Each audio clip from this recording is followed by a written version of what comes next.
प्रश्न। संत कबीर से पूछा गया कि आपने संसार में क्या देखा है, इस संसार का सत्य क्या है, इसमें समझा क्या है। संसार तो एक जैसा ही है, लेकिन जितने लोग देखते हैं वे अलग अलग ढंग से देखते हैं। किसी एक आदमी को 10 लोग जब देखते हैं तो 10 एंगल से देखते हैं।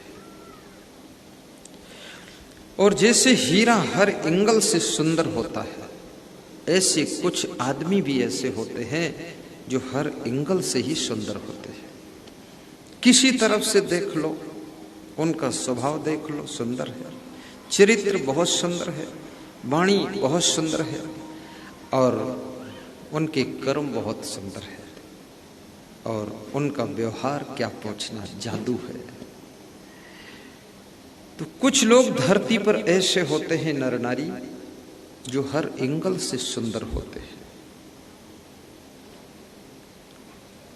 और कितने लोग केवल तो शरीर से सुंदर होते हैं, स्वभाव से बहुत कचड़ा, और चरित्र में लफड़ा, व्यवहार में झगड़ा, और उनके कर्मों में तिकड़िम तिकड़ा, और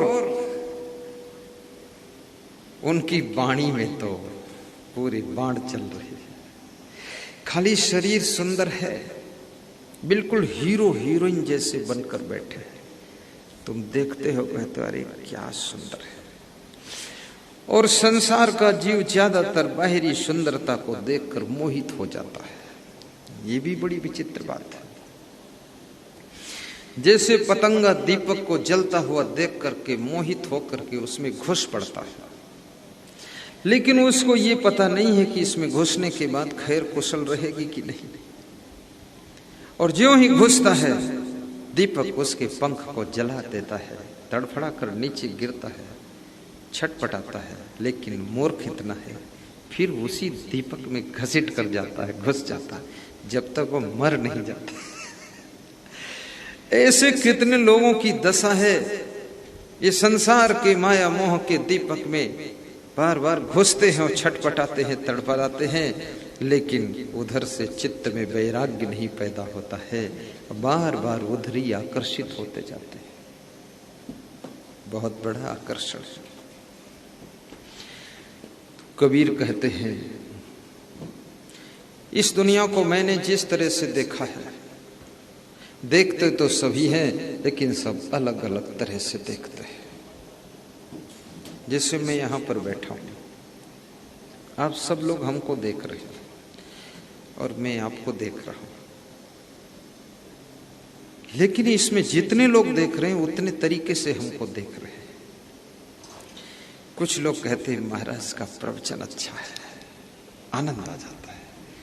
कुछ लोग कहते हैं हाँ प्रवचन भी अच्छा, पंडाल भी अच्छा है, वहां तक देख लेते हैं जाकर। कुछ लोग कहते हैं सिंपल काम है महाराज का, सब सिंपल। कोई देखता है, कहता है माइक भी सुंदर है महाराज की। क्या क्या तुम देखते हो। तो कबीर कहते हैं, तन धर सुखिया काहू न देखा, जो देखा सो दुखिया। इस संसार में मैंने देखा है, जितने लोगों ने जन्म लिया है उनके जीवन में मैंने दुख देखा है। और इस सृष्टि में सबसे अधिक दुखी प्राणी यदि कोई है तो मनुष्य है, बहुत दुखी रहता है। और दुखी होने के कारण ही ये साधु संत के पास जाता है, बीमार होने के कारण डॉक्टर के पास जाता है, और स्वार्थ के लिए ये नेता के पास जाता है। लेकिन मनुष्य के मन में दुख है। तन धर सुखिया काहू न देखा। संत कबीर कहते हैं, जितने शरीरधारियों को देखा, ये पशु, ये पक्षी, ये कीड़े मकोड़े भी दुखी है। चिड़ियों को प्यास लगी पानी की तलाश में दुखी है। मछलियां जिस सरोवर में हैं, पानी सूख रहा है, वो भी दुखी है, छटपटा रहे।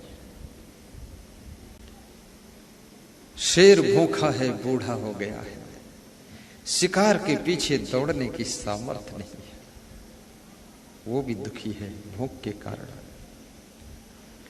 और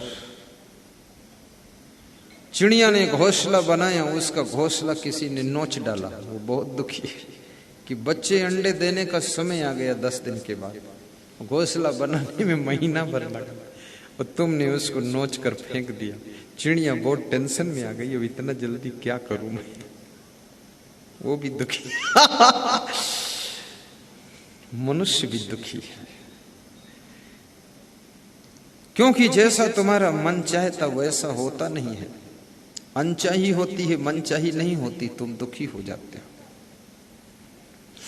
और मन की स्थिति यह है, मन जो चाहता है वो जब तुमको मिल जाता है तो मन उससे और आगे बढ़ जाता है, वहां का आनंद खत्म हो जाता है।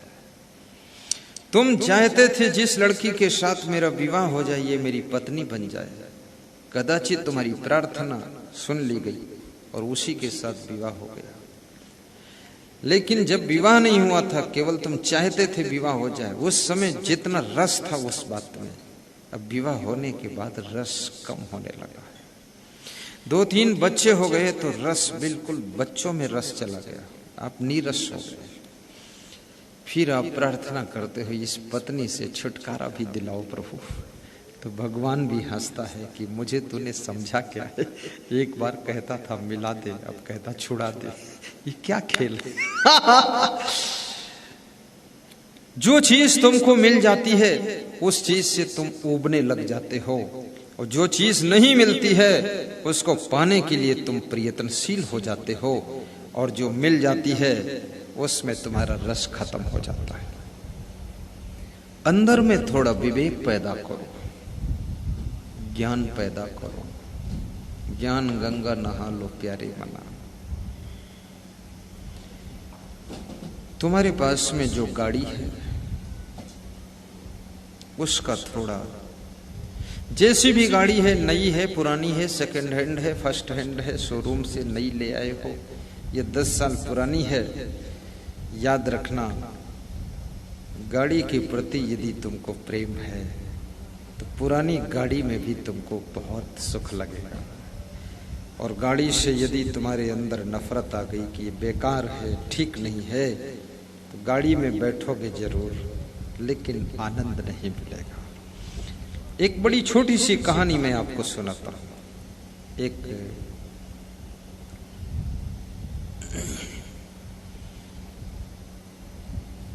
किसी गांव में एक आदमी रहता था। वो आदमी एक महात्मा के पास गया।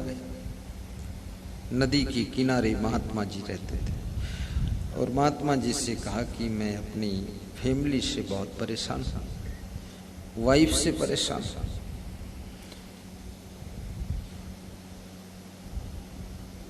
और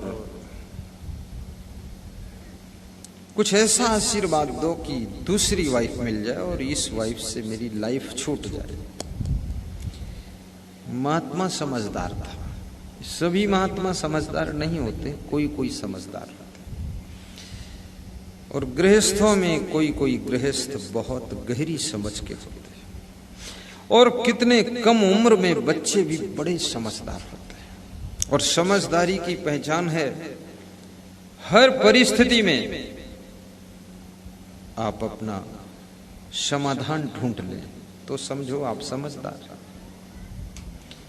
परिस्थितियां कितनी विकट हों और कितनी तकलीफदायक हों, लेकिन कांटों में भी मुस्कुराना आ जाए, गरीबी में भी जीना आ जाए, और कष्टों में भी हंसना आ जाए, और सब तरफ से दुख हो, फिर भी उसके बीच में जैसे गुलाब के कांटों की गोद में गुलाब का फूल खिलता है, ऐसे खिल करके जीना आ जाए तो समझ लो कि तुम समझदार हो गए। यही समझदारी। जो है उसमें जीने का ढंग सीखिए। और ज्यादातर लोग ऐसे ही दुखी हैं, जिस मकान में रहते हैं उसमें उनको रुचि नहीं, और जिस तरह के मकान में रुचि है वो मिलने वाला नहीं। जैसी पत्नी है उसमें इंटरेस्ट नहीं है, और जैसी चाहते हैं वो मिलने वाली नहीं है। और जैसी गाड़ी है उसमें रस नहीं है, और जो गाड़ी चाहते हैं वो खरीदने की शक्ति नहीं है। तुम कब सुखी हो पाओगे?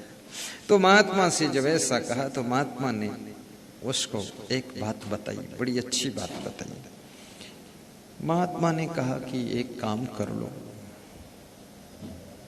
ज्यादा तो नहीं है, मेरे पास में एक गुलाब के फूलों का बगीचा है, उस बगीचे में तुम चले जाओ और उस बगीचे से एक बहुत सुंदर और बहुत बड़ा और सबसे अच्छा गुलाब का फूल तोड़ कर ले आना। लेकिन शर्त यह है, मेरे आश्रम के पीछे गुलाब का बगीचा है और बड़ा बगीचा है, और गुलाब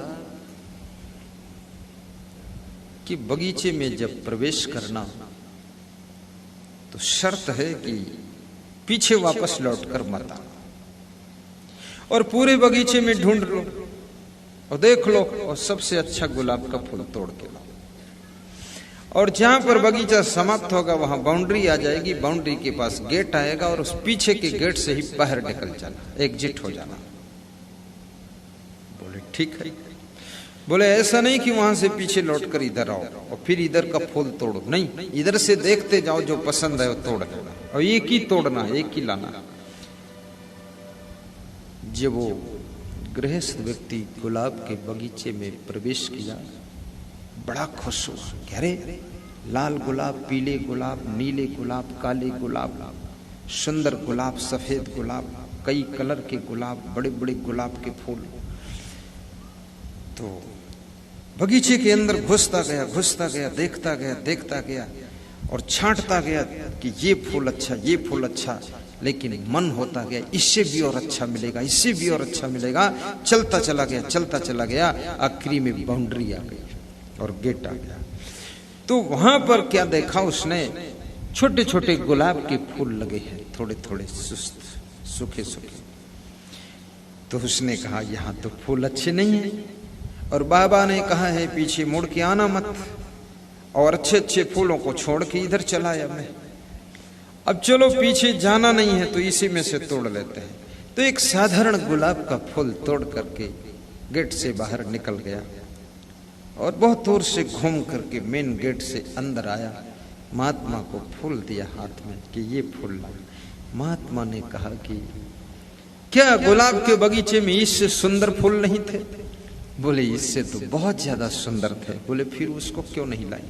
बोले मेरे मन का लालच कि और सुंदर मिलेगा, और सुंदर मिलेगा, और सुंदर मिलेगा, इसलिए मैं चलता चला गया, चलता चला गया, और आखिरी में पहुंचा तो छोटा सा गुलाब ही मिला। आपने कहा था पीछे लौट के मत तोड़ना, तो पीछे लौट नहीं सकता था, तो वही लास्ट में गुलाब छोटा सा मिला, तोड़ लिया, वहीं से एग्जिट होकर आपके मेन गेट से एंट्री होकर आ गया। तो महात्मा ने कहा ये गुलाब का फूल क्यों मंगाया है? ऐसे ही तुमको जो भी धर्म पत्नी मिली है, परिवार मिला है, वो बहुत सुंदर गुलाब मिला है, और उसको अगर लांघते चले जाओगे, छोड़ते चले जाओगे, तो आखिरी में दूसरा जो मिलने वाला है वो सूखा हुआ गुलाब मिलेगा। इसलिए कृपया इसी का चुनाव करना।